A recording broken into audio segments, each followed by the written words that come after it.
Ka nisur ndërtimi i këndeve të lojrave për fëmijë në 2 fshatra të Bashkisë Maliq, në Rëmbez dhe Zvezdë, një investim që synon krijimin e hapësirave të sigurta dhe funksionale për të vegjëlit. Projekti parashikon instalimin e lodrave moderne dhe sistemimin e ambienteve të dedikuara për argëtim dhe socializim. Administratori i njësisë Pojanu shpreh se kjo ndërhyrje vjen si përgjigje ndaj kërkesave të vazhdueshme të komunitetit.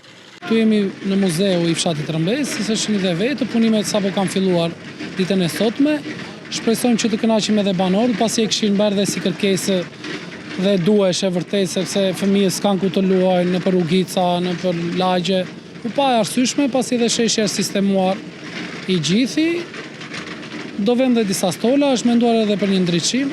Mbasi të mbarojmë në fshatin Rëmbez, do shkojmë dhe në fshatin Zvezdë, pasi edhe aty është bërë një kërkesë nga banorët për të patur një kënd lojrash për fëmijë, që edhe gjyshe të dalin, të argëtohen, të lozin edhe fëmijët. Banorët e zonës e kanë mirëpritur këtë iniciativë, duke e cilësuar si një investim të domosdoshëm për të ardhmen e komunitetit dhe mirëqenien e fëmijëve.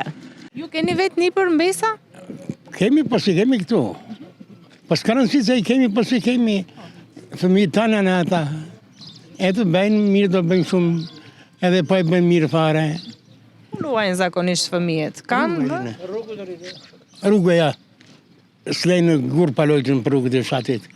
Projekti parashikon instalimin e lodrave bashkohore, hapësirave të sigurta dhe ambienteve të gjelbra, duke krijuar kështu kushte më të mira për komunitetin.